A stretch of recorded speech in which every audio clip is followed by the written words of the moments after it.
नमस्कार. आज आपण पाहणार आहोत चिकनची अतिशय सोपी आणि झटपट होणारी रेसिपी. अगदी बॅचलरसुद्धा ही रेसिपी झटपट बनवू शकतात, इतकी ही सोपी रेसिपी आहे. तर व्हिडिओ शेवटपर्यंत नक्की बघा.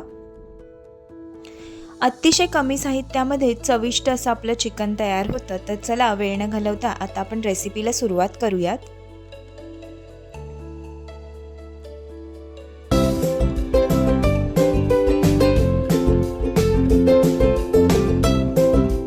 इकडे एका बाउलमध्ये 300 ग्रॅम चिकन जे आहे ते मी स्वच्छ 2 ते 3 पाण्यात धुवून घेतलेलं आहे.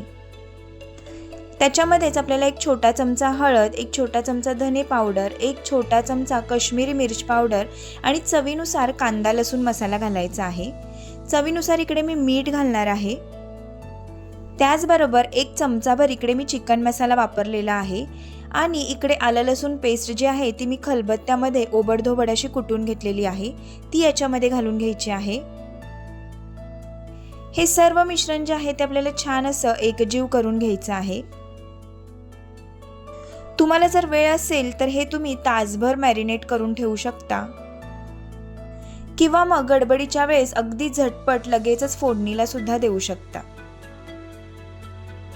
तर इकडे साधारण चिकन जे आहे ते मी तासभर मॅरिनेट होण्यासाठी ठेवून देणार आहे. तासाभरानंतर कुकरमध्ये मी तेल गरम करून घेतलेलं आहे. त्याच्यामध्ये काही खडे मसाले मी घालून घेतलेले आहेत. वेलची, लवंग, तमालपत्र, दालचिनी, काळी मिरे असे गरम मसाले आपण याच्यामध्ये घालून घेतलेले आहेत. त्याचबरोबर 2 मोठ्या साईजचे कांदे जे आहेत ते मी बारीक चिरून घेतलेले आहेत. ते आता आपल्याला याच्यामध्ये घालून कांदा लालसर होईपर्यंत आपण कांदा परतून घेणार आहोत.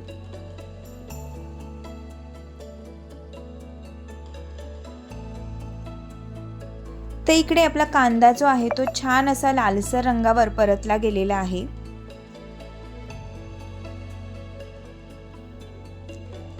आता आपण याच्यामध्ये मॅरिनेट करून ठेवलेलं चिकन घालून घेणार आहोत.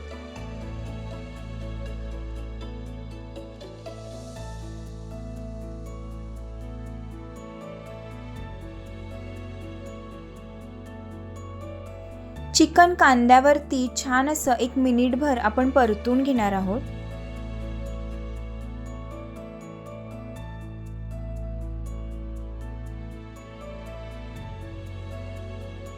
चिकन परतून झाल्यानंतर त्याच्यामध्ये थोडंसं मीठ मी घालून घेणार आहे, अगदी कांद्यापुरतंच, कारण चिकन मॅरिनेट करताना आपण त्याच्यामध्ये मीठ घातलेलं होतं. मीठ घालून पुन्हा एकदा चिकन जे आहे ते छान असं परतून घ्यायचं आहे. आणि आता आपल्याला चिकनमध्ये अर्धी वाटीच पाणी घालून घ्यायचं आहे. तुमच्या आवडीनुसार कमी जास्त पाणी तुम्ही घालू शकता, पण इकडे मला चिकन जे आहे ते थोडंसं घट्टसरच ठेवायचं आहे, त्यामुळे मी इकडे अर्धीच वाटी पाणी घातलेलं आहे. आता कुकरला झाकण लावून एकदम बारीक गॅसवरती आपल्याला चिकन जे आहे ते 15 मिनिटं शिजवून घ्यायचं आहे. साधारण 15 मिनिटानंतर कुकरचा गॅस मी बंद केला होता आणि कुकर पूर्णपणे गार झाल्यानंतर आता आपण झाकण उघडून बघणार आहोत. इकडे आपलं मस्त चमचमीत असं बॅचलर चिकन तयार झालेलं आहे. दिसायला जितकं मस्त दिसतंय ना, खायला तितकंच चविष्ट लागतं.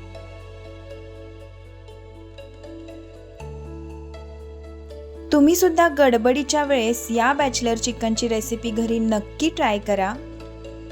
किंवा तुम्ही बॅचलर असाल तर अगदी कमी साहित्यात झटपट होणारी ही चिकनची रेसिपी आहे, तर घरी नक्की ट्राय करा. त्याचबरोबर आजची रेसिपी जर तुम्हाला आवडली असेल तर व्हिडिओला लाईक करा, व्हिडिओ तुमच्या मित्रपरिवाराबरोबर शेअर करा आणि चॅनेलवरती नवीन असाल तर चॅनेलला सबस्क्राईब सुद्धा करा.